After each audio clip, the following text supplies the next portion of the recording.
Okay, so our story starts out in the total silence of space with a sound. A sound that honestly shouldn't even be possible.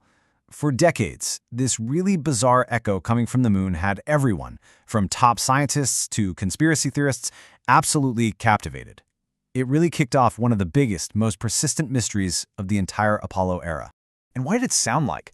Well, the mission scientists had this incredible, almost poetic way of describing it. They said the moon rang like a bell. Now, that wasn't just some technical jargon, right? It was their attempt to explain something that seemed totally unbelievable.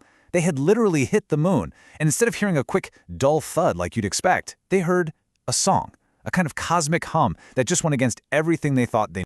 And get this, it wasn't some kind of fluke or a one-time accident. Nope. Starting back in November of '69, NASA started intentionally crashing huge, multi-ton pieces of their spacecraft right into the lunar surface. This happened across 4 different Apollo missions. It was all part of a very deliberate experiment, kind of like trying to listen to the moon's heartbeat. And you know what? Every single time they did it, the results were just as weird. See, here on Earth, if you have an earthquake or a big impact, you get a quick tremor, right? The energy ripples out, and then it pretty much fades away. But the moon, wow, the moon was completely different. The seismometers they left up there picked up these vibrations that just kept going. We're talking for over an hour in some cases. There weren't any of the usual secondary shock waves, just this long, sustained hum. A really dry, kind of eerie resonance that felt like it was vibrating through the entire moon. So naturally, this completely bizarre data needed some kind of explanation. And when a clear scientific one didn't immediately pop up, well, a much more sensational idea started to take hold. An idea that suggested our moon wasn't what we thought it was at all. The thinking went something like this. If the moon rings like a bell, well, maybe it is a bell. This is the core of the hollow moon theory. It basically suggests that our moon isn't a natural satellite at all, but hollow, maybe even artificial, structure. A kind of spaceship moon, just parked in our orbit. So that ringing sound, that wasn't geology, that was engineering. And you know, the ringing wasn't the only thing fueling this fire. Proponents of the theory had a whole list of other lunar oddities they'd point to. For instance, the fact that it's the exact right size and distance from us to create a perfect solar eclipse, I mean, what are the odds? Then there's its orbit, which is unusually circular for a body that was supposedly captured by Earth's gravity. Its crust is even thicker on one side than the other. Everything from its size to its age just seemed a little off. When you put it all together, it starts to paint this picture of something that wasn't just formed, but was engineered. And the speculation, well, it got even wilder.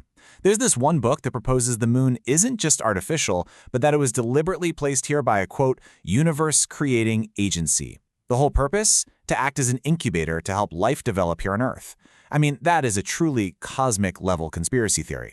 But, okay, let's step back for a second. What does the actual science have to say about all this? Because here's the really cool part. The very same data that starked this whole mystery, it also held the key to solving it. It just, took a few decades and some much newer technology to finally figure out how to listen to it properly. So on the one hand, you have this really simple, compelling image, right? A hollow metal sphere just ringing like a giant bell in space. But then, on the other hand, you have the scientific reality. And that was a set of really noisy, incredibly complex seismic waves recorded by the Apollo experiments. It was a mess. And that is what the scientists actually had to work with. The biggest problem they faced was something called coda noise. Now, coda is basically just the tail end of a seismic wave. But on the moon, these codas were super long and ringy because of all the scattering happening in the dry lunar crust. So the very ringing that made the whole thing famous was also acting like static, totally hiding the much more subtle echoes from deep inside the moon that scientists were desperate to find. So how did they finally get past all that noise? Well, scientists basically took that old Apollo data and applied some seriously cool, modern processing techniques to it. First, they did something called stacking. They took the signals from repeating moonquakes and layered them on top of each other, which made the important part of the signal, the main event, much louder.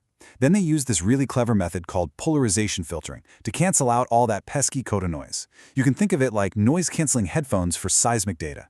And once all that static was gone, boom, something amazing appeared. Faint, hidden echoes coming from the very center of the moon. And those echoes? Well, they finally revealed the truth. The moon wasn't hollow, not even close. In fact, its interior was way more complex and honestly way more interesting than anyone had ever imagined. And here it is. This is the scientific model that was built from all that reanalyzed data. As you can see, it's far from being an empty shell. The moon actually has a dense, layered core that's surprisingly similar to Earth's. We're not looking at a hollow sphere, we're looking at a complex, dynamic little world. So let's break this down. Right at the very center, you've got a solid inner core. Around that, there's a fluid, molten outer core. And then wrapping around that is a boundary layer of partial melt. Basically, the moon has a heart of iron with both solid and liquid parts, just like us. Okay, so this brings us back to the big question. Why does it ring like a bell? Well, it's because the moon's crust is incredibly dry, cool, and rigid. It's not great at absorbing vibrations. So when it gets hit, the seismic waves travel through that crust and then they bounce off those deep core layers we just looked at. They just get reflected back and forth over and over, which sustains the vibration for a really long time. It's kind of like a tuning fork. So it doesn't ring because it's empty. It rings because its structure makes it a nearly perfect echo chamber. So we've gone from a strange ringing sound all the way to a pretty profound revelation.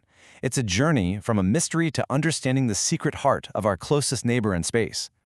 You know, the bell was a really beautiful metaphor, but the reality, this complex, layered world, is I think even more profound. Science didn't just come in and debunk the mystery to spoil everyone's fun. Instead, it replaced a simple, kind of spooky story with a reality that's way more fascinating. The moon isn't some hollow spaceship. It's a complicated world with its entire history written deep down in its core. And the new discoveries just keep on coming. For instance, this new model suggests the lunar core has less than 6% sulfur. Now you might be thinking, okay, why does that matter? Well, it's actually a huge clue.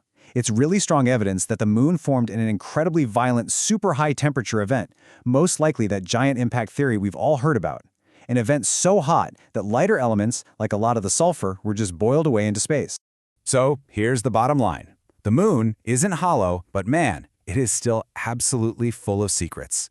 It turns out solving the mystery of the ringing bell didn't end the story. It just opened up a whole new set of deeper questions about its fiery birth and how it evolved over billions of years. It really makes you wonder, what else will we hear the next time we really, truly listen?